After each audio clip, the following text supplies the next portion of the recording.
Hello everyone out there in YouTube land. Wow. Can you see the heat? I am the Scent Maven. This is a terrible angle. I can't put this down because then it would be like that. I'm the Scent Maven. Welcome back to my channel, Shopping and Scents. Welcome to another edition of the walking vlogs. Oh, this guy parked weird.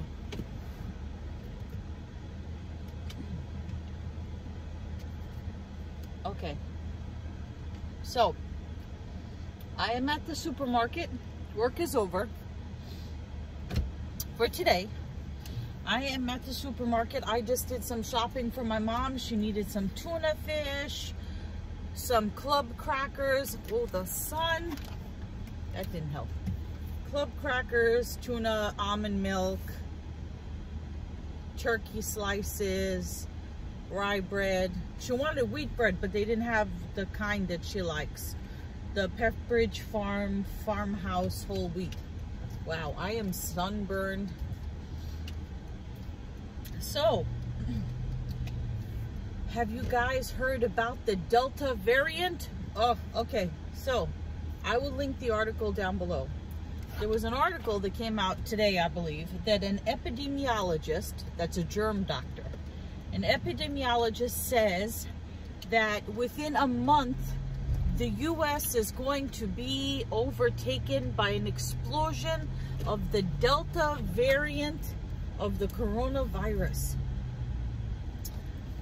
And I still am pondering vaccination. So, one of my subscribers, who is Dutch, because she left a comment and she kept spelling vaccine wrong. So I was like, you know, you keep spelling vaccine wrong. And she was like, oh, forgive me, I'm Dutch and my English is not so good. Okay. So she's like, she said to me, don't you know that the vaccine is safe? And if you've been vaccinated before against anything and you haven't had an allergic reaction, you're not going to have one now. Well, I haven't been vaccinated for anything since I was a child. I don't get flu shots, pneumonia shots, shingle shots, any kind of vaccination. I haven't been vaccinated for, what is that thing that you can get? It's not hepatitis, it's meningitis. I did not get the meningitis vaccine. My doctor told me I didn't need it. So I don't know if I'm allergic to vaccines because I haven't been vaccinated since I was a little kid. So, I decided to do some more research. I happened to be speaking to a doctor today. He's not my doctor, but he's a doctor. And, you know, I've worked with him before, you know, professional settings. I've known him for a while. I said to, you know, we were chatting today, and I happened, you know, the conversation came around to coronavirus and the vaccine, and I said to him, what is your professional opinion? Tell me what I should do. And he said, I think you should get vaccinated. And I was like, you know, he said to me, because he is affiliated with a hospital, he said, I can't tell you how many deaths I've, you know, not personally, but that the hospital he's affiliated with had seen at the height of the coronavirus and all that. And I said to him, but I'm concerned, because I said, you know, I told him about the conversation I had with my pharmacist and about, you know, anaphylactic shock and about the EpiPen and, you know, all this kind of stuff. And, you know, like, it sounds awful. Imagine you're at CVS, you get anaphylaxis, you start sweating, you can't breathe, your tongue swells up, you're choking. They have to give you EpiPen, and then they call 911. And the EpiPen is supposed to snap you out of the shock. Apparently, if you're allergic to the vaccine, you should be able to tell within about 30 seconds you'll develop the symptoms of anaphylaxis. So I told him about that and the horribleness and how that scared me. And he said to me, well, this would be my advice to you. He said, well, first he says that anaphylaxis is very rare. But he said, I would recommend, especially if you're afraid of anaphylactic shock or any kind of side effects other than, you know, the mild flu symptoms. He said you should get the vaccine at a hospital or a health clinic where they have nurses and doctors on staff. He said you should not be getting the vaccine at CVS or Walgreens or, you know, at a mobile van or, you know, all these places where they give out the vaccine. The vaccine is given out at many places. Churches, schools, I think schools, but not, I don't mean like the school gives it out, but they have set up mobile locations. There are mobile locations, pop-up locations everywhere where you can get the vaccine. But he said to me, if you're truly concerned about something happening to you, go and get the vaccine at a hospital or a health clinic where they have nurses and doctors on staff that can help you address any kind of issues that you have. They are medically qualified. You're not in a pharmacy with a pharmacist, you know, because he didn't say it like this, but this is like the gist of it. So he said that when they give you the EpiPen, they also have to do, like, sometimes do chest compressions. And I was like, you know, the pharmacist is not going to do chest compressions. They're going to wait for 911 for the paramedics to come. And how long is it going to be between the time they give you the EpiPen and the time the paramedics arrive and the time you get to the hospital and everything? He said, so he said to me, he goes, so, he said, if you want, you can come to the hospital where he's affiliated. He said, I can set up an appointment for you. You can get the vaccine here. You'll be in a safe medical environment with qualified doctors and nurses that will be able to address any kind of situation. Hopefully, right? So, I was like, you know what? This is very kind. I said, but I still haven't decided. So then he said, well, he recommended there's this clinic that's in the community that in the vicinity of where I am, a reputable health clinic. So I called them and I asked them, I said, you know, what is the process for getting vaccinated? What about anaphylaxis?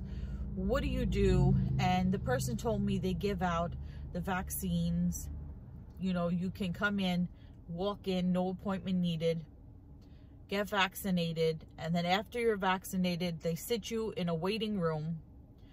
The clinic is staffed by registered nurses, and there's always at least one doctor on site supervising. And after you get the vaccine, you sit in this waiting room where nurses observe you to see if you need any assistance. And if you're okay, they send you home. I don't know. I don't know if I'm convinced yet. So I said to one of my friends, I was like, you know what would make me feel better? For it to be like when you give blood. Not that I've ever given blood, but you know, when you give blood, supposedly, so I've heard, after you give blood, they sit you down and they give you juice and a cookie. Like you get a reward. I was like, or maybe I can hold Malcolm. Maybe if I tell them that he's my emotional support animal, I can squeeze him while they give me the vaccine. That he holds the secrets and he has the pug power. So maybe, you know, but in all seriousness, I don't know. This doctor that I spoke to today, plus this person that I spoke to at the health clinic, they almost had me convinced. Plus that article that I saw about the Delta variant, which is supposed to be even more contagious and deadly. All of that put together almost had me convinced to go and get vaccinated. And then I started talking to people that I know that are not medical professionals. And they were telling me, no, you don't need the vaccine. It's all a scam. You know, you don't know what's going to happen to you. Then one of the people that I know told me, she's like, and I don't know if this is true. I don't know if this is true. I got to check. She said, you know, they make you sign a paper that you can't sue the pharmaceutical company. Like, you can't sue Pfizer, Moderna, Johnson & Johnson if you die or something happens to you. You have to sign a waiver before you get vaccinated that you can't sue them, or you won't sue them, or whatever. You can't sue them. I don't know how true that is. But then I was like, if you're dead, what are you going to do with the money, you know? So she's like, oh, they give it to your family, and give it to Malcolm. Yeah, so my friends, my so-called friends and people were telling me, no, you don't need it. You don't need it. It's all a scam, and it's all, you know, you don't know what's going to happen 10 years from now. You don't know if you'll develop cancer 10 years from now, and then what will you do? You won't be able to sue the company and all this other stuff. I don't know. It's so confusing.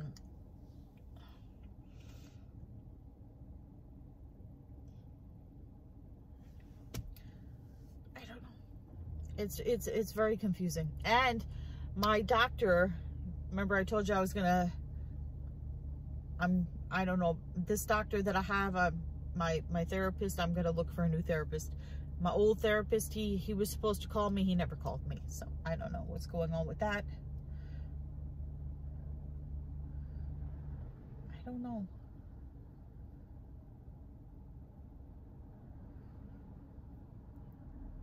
Somebody, one of the people I was talking to is like,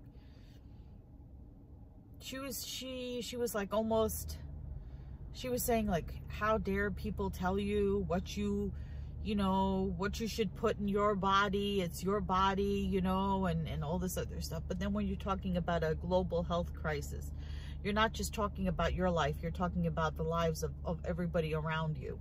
So, I don't know.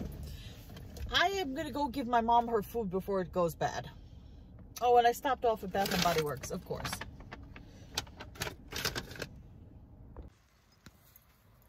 Okay, so, oh, leash. All right, so I'm out walking with the Judy Master. Oh, it's my mother's cookie neighbor. She's on the phone. Good, I can avoid her. So, I'm walking with the Judy Master. Oh, and he's pooping. So, my previous therapist, he did call me. And he said, after I told him what happened, he's like, yeah, he doesn't sound like the right doctor for you. You should look for someone else that takes your insurance. And I'm gonna do that. I'm gonna look for somebody else. He said, maybe you want to try a female doctor. I don't think that makes a difference. Actually prefer talking to a male doctor instead of a female doctor. He thought maybe a woman would be more, you know, emotionally supportive. But, I mean, I went to see him for years. So, it was sad, though, because I asked him how he was enjoying his retirement. And he said, you know, I'm reading and watching TV and relaxing. And he said to me something very sad. He's like, even if you wanted to, well, the doctor that he referred me to seemed to be just as old as this doctor, but apparently not. So he said to me, it's like, even if it were possible, even if I came out of retirement and was your doctor again, he told me he's going to be 87 years old this year. And it might get to a point where he passes on, or he doesn't remember who I am anymore. So that's really sad, because he was more than a doctor. He was like a friend.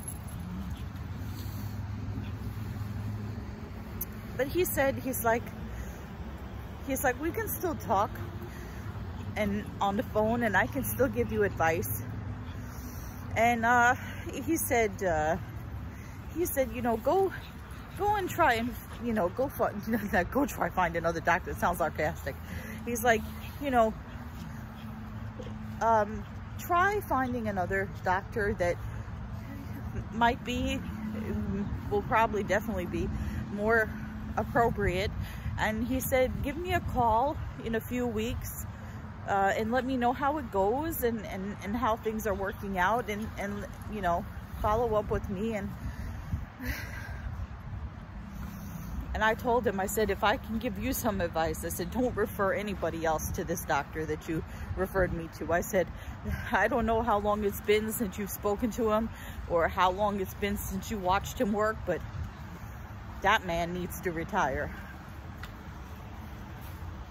So now I don't know if I want to call him up and cancel the appointment, or if I want to try and find another doctor first before I cancel the appointment.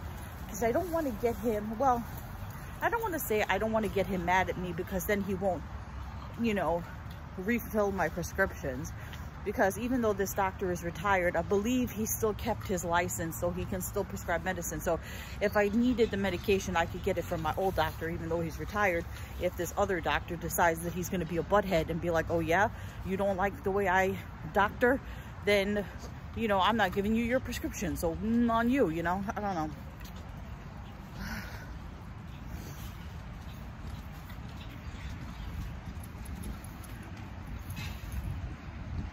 That doctor, the one that retired, he knew how to be supportive, because he did what a therapist is supposed to do.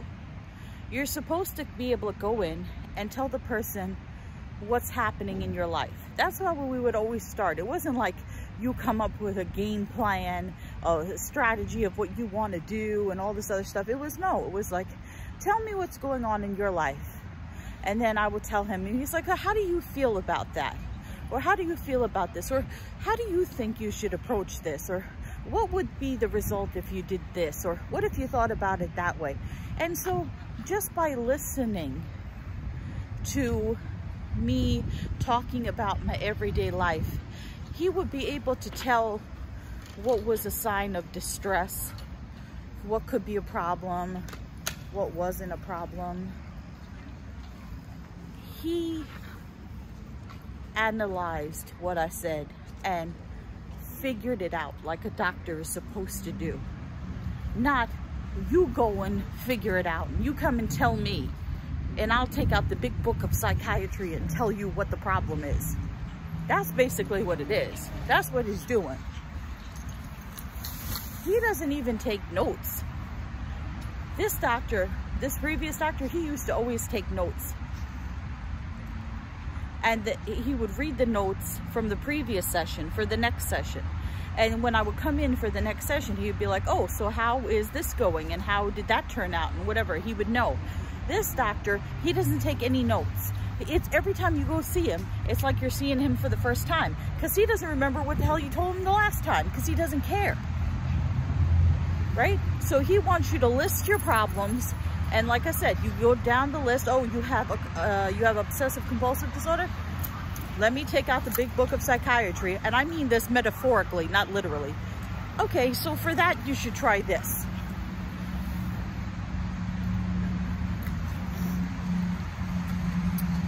He told me, my previous doctor, he told me that that a lot of his patients had a problem finding new doctors, because it's very hard to find a therapist who's in private practice, meaning you just go to an office and you sit, you know, like Frasier, you know, like, well, before he had the radio show, like Frasier, like you go and you sit on the sofa and you talk about your problems. not like that anymore. Those doctors have all retired. Now it's like you got to go to a hospital or a very clinical medical setting. It makes you feel like you're crazy, you know. You want to be able to go to see someone that's like in a living room type setting, and you like talk to them, and they're not your friend, but they're supposed to be like your friend, you know. They're like your friend who gives you meds. So anyway, that's enough about that. I got hot dogs and buns in the car that are going bad. Malcolm is sweating. I'm sweating. It's hot. It's humid. We're having a heat wave in New York. I'm going to put you guys away while I do the rest of my walk. Duty Master's out of breath. Duty Master. I put the air on for him. I give him some cold water. Right, Duty Master?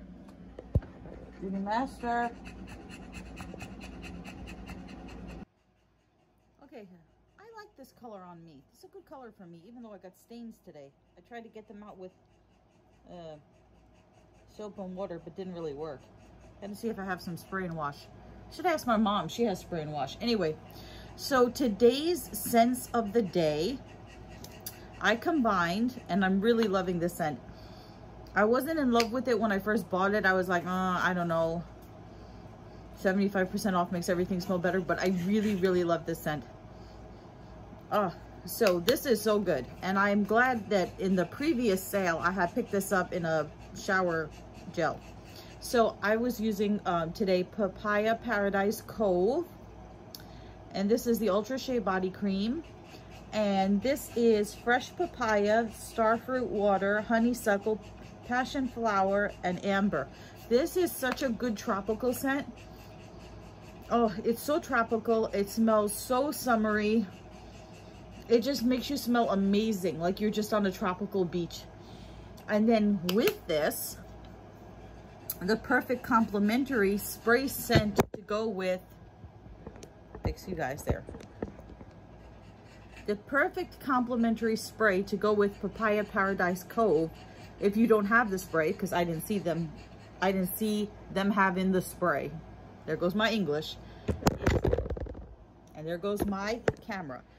The perfect complementary fragrance to go with that is At the Beach.